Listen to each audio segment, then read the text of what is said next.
Саламатсыңарбы окуучулар?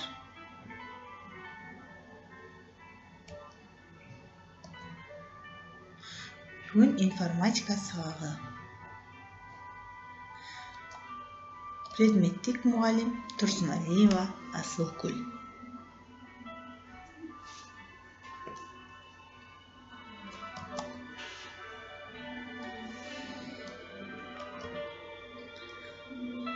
Сабактын темасы компьютердик презентациялар.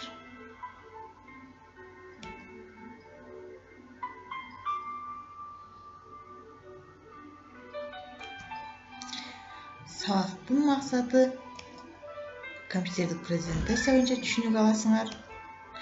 Презентацияларды түзүп иштегенди билесиңер. Өз алдынча колдонуп пайдаланууга аракетчил, жоопкерчиликтүү болууга тарбияланасыңар. Кана эмесе балдар, анда жагымдуу маанай түзө алалы. Асманыбыз ачык, маанайыбыз дайыма жагымдуу болсун балдар. Баарыбыз смайликте эки улусту көтөрүп, жылмайып, жагымдуу маанай жараталы.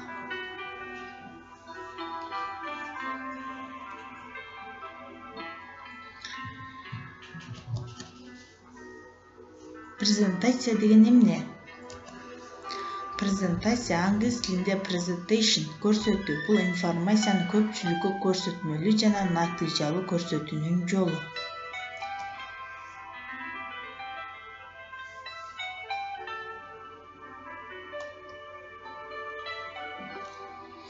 Компьютердик презентация тексттерди, сүрөттөрдү, фотографияларды, анимацияны, видео жана үн серияларын камтыган слайддардын бир графикалык стилде жасалгаланган ыраттуулугун көрсөтүүчү мультимедиа продукт.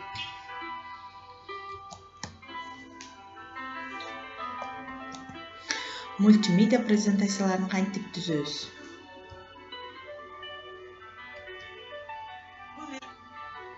PowerPoint программасы менен түзөбүз. PowerPoint офистик программасы Microsoft фирмасынын колдонмо программаларынын бири. Бул программа презентация түзүүгө арналган. Презентациянын негизин слайддар түзөт. Слайд бул сүрөт, текст, диаграмманы жана башка объектилерди кооздоо аркылуу түзүлгөн презентациянын бирдиги. PowerPoint программасын Бекли университетинин студенти Боб Гаскин ойлоп тапкан. Ал графикалык интерактивдик материалдарды колдонуу кылымы келе жатат деп презентер деген ат менен иштеп чыккан. 1984-жылы Photoshop фирмасы менен келишим түзүп, презентер деген PowerPoint деп өзгөртүшкөн. 1987-жылы PowerPoint 1.0 версиясы ак кара экран менен пайда болгон. PowerPoint 2007-3-тө бир топ жеңилдетүүнү алып келди. Бул программанын жардамы менен презентация түзүү да оңой. Презентацияга ар түрдүү сүрөттөрдү, тексттерди, графиктерди киргизүү менен адамдын бат кабыл алуусуна жардам берет. Эмесе балдар, биз презентация түзүүнү карайлы балдар. Бизге презентация берилген.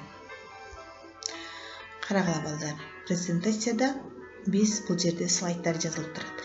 Презентация жасаш үчүн биз эмне кылабыз? Биринчи презентациянын баран алабыз. Бул баракты алабыз дагы, бул жерде макетти карайбыз балдар. Макетте текст жаза турган болсок, сүрөт жаза турган болсок, таблица чыга турган болсок, график чыга турган болсок, бул макеттерди тандап алып андан жасайбыз балдар. Ошондой эле дизайндарды тандайбыз балдар. Бул жерде дизайндар берилген балдар. Ар түрдүү дизайндар берилген. Мисалы бул дизайнды карагыла. Ошондой эле бул дизайнды карагыла балдар.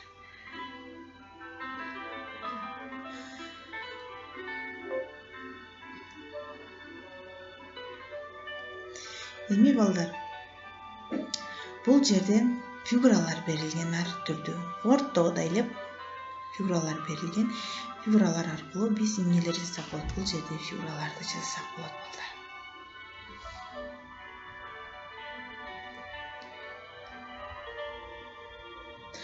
Мунун ичине текстти жазыш үчүн мыштын оң жагында изменить текстка киребиз дагы текст жазабыз.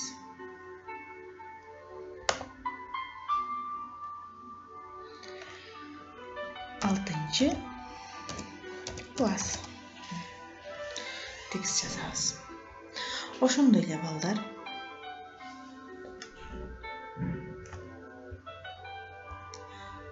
биз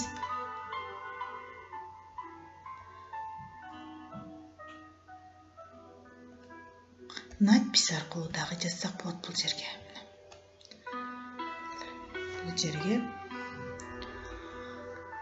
5 класс надпись аркылуу да келип жазсак болот мына балдар. Ошондой эле балдар биз ушул баракка переходи берсек болот. Переходи деген бул кооздоо. Бул жерде ар түрдүү переходи берилиши мүмкүн. Классик.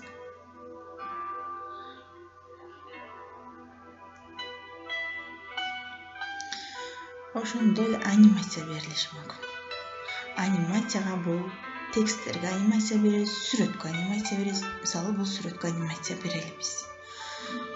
Анимация бул өзү 4кө бөлүнөт.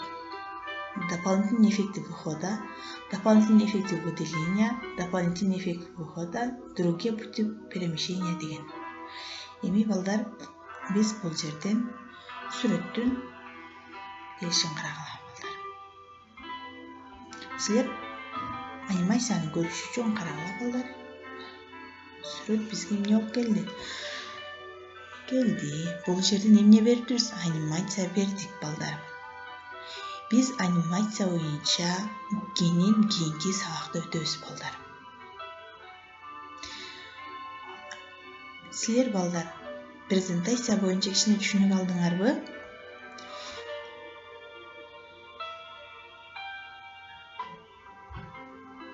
Эми балдар